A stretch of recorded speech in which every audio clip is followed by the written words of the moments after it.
So this is an interesting thing. I never wanted to be a storyboard artist. Never. And I never knew how to storyboard. That's right. 3 years ago, I never knew how. 2 years ago, I never knew how. And I had to learn it all on my own. Right? And so that means you can learn it. I've been through it. So it's because I always wanted to be a 2D animator. And obviously when Disney shut down its 2D department, years ago, even though you guys hear it now, but it's actually was shut down years ago. I was like, okay, crap. I spent 4 years trying to learn how to animate 2D, and what do I do now? Do I go paint people's faces? Or do I draw caricatures? And I did do all those things.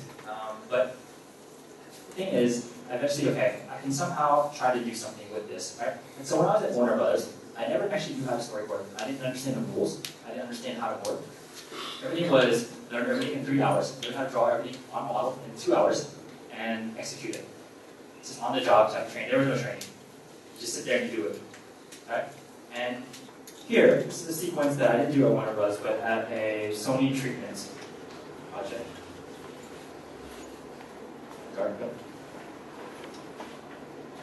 So when I was doing this, I didn't really know what the heck I was doing. The games were very rough. I was just trying to naturally just doing how I saw things, right?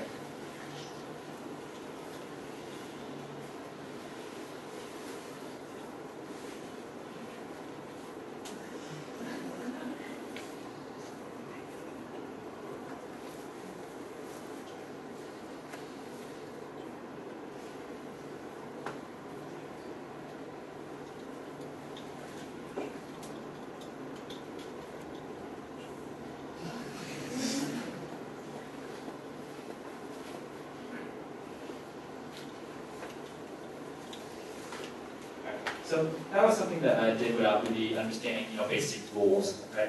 And then I was like, hey, I actually enjoy this. I feel like I'm animating backgrounds, right?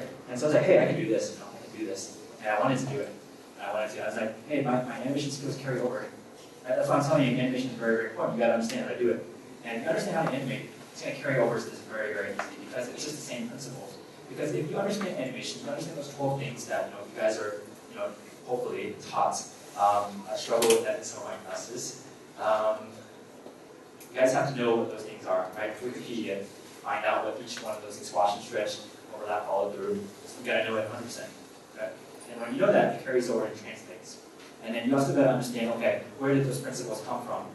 They come from art, right? Animation, the definition of animation is life. Look it up. It actually says life right next to it. That's all it is. And so animation, what you guys are actually studying, you guys are studying life. Everything that you see around you, everything that you do, all the experience that you've ever had is animation. Okay? It's just that how do we see it? How do we take away from it? How do we put it back out? Okay? Alright, so I'm going to show you guys more recent stuff. So this is something I did for a trailer here, for some freelance. And so the scenes don't really make up, but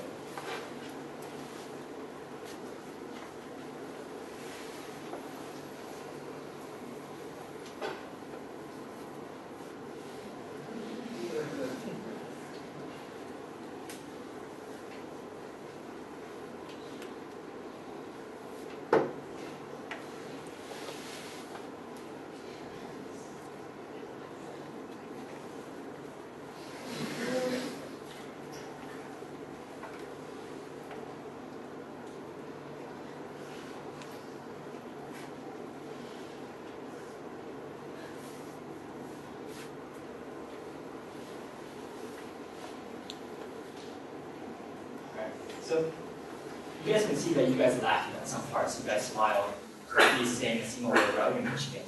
Right? That's what you want to do with your course now. That is the new standard that you have to do. Right? You cannot go any less because if somebody has done it that way, you cannot produce anything less. Right? You have to improve on what you guys just saw there and further. And you guys have that capability because you guys saw it, because I never saw those kind of words.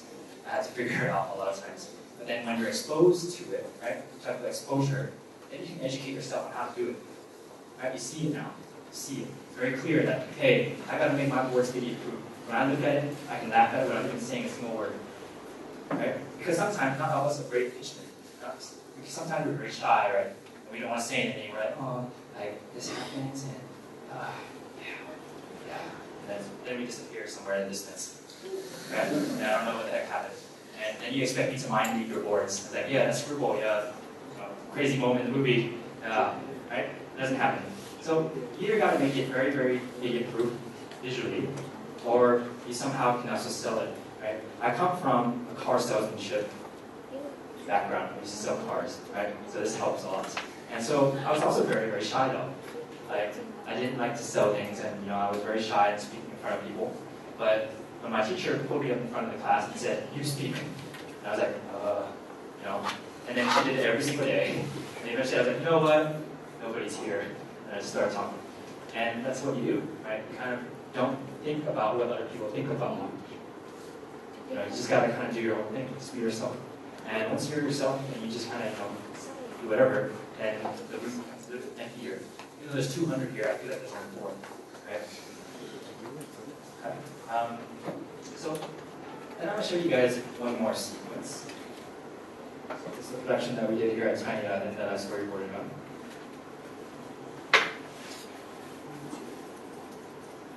So even here I take care of the disco lights and all that kind of stuff. And you're like, why? Why do you need disco lights in your boards to show every frame?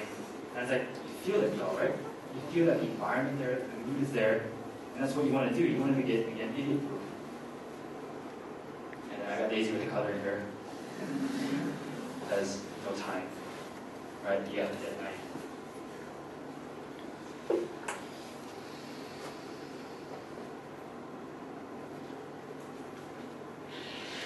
So when I'm boarding, I actually think in frames. So you guys can actually see the pacing, right? I just do this.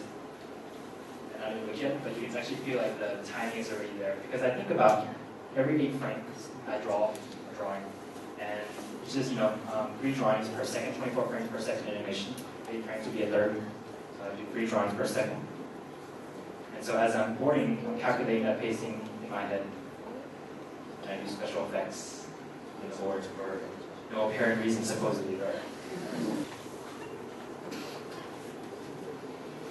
So as you guys can see, like I also take care of, again, all the facial expressions, all the acting. Because what you want to do, okay, the question is why? Why do I make these things so clean? Okay. And there's 4 reasons. Is that one is to, again, make it easier for everybody on production. And you want to save people time, right? You got to make yourself valuable somehow. You cannot be just one of those guys that sits in the back and just draws and does, something that anybody else can do, right? You have to separate yourself from others, meaning you have to be better. You have to be better than anybody around you. And so what I do is I make it sure that everybody sees exactly what's supposed to happen, and the animators that take on after this need to make that better. Whatever I present there, that means the animators have to take it further. Okay? You cannot make it worse. Right? Because if your boards are scribbles, and you give it to the animator's like, okay, now I gotta sit here for a week and discover what the pose is, what the acting is. It's not gonna match up to the story, it's gonna be a mess. Right? But if you figure out all the story, all the beats, all that kind of stuff in the acting, in your boards, then when you pass it down to the next line, eventually they'll just look at it and say, oh, I know exactly what to do. I can make the pose a little better, and the production will eventually be better. Right? And the other thing is, it also helps the company's portfolio. Okay?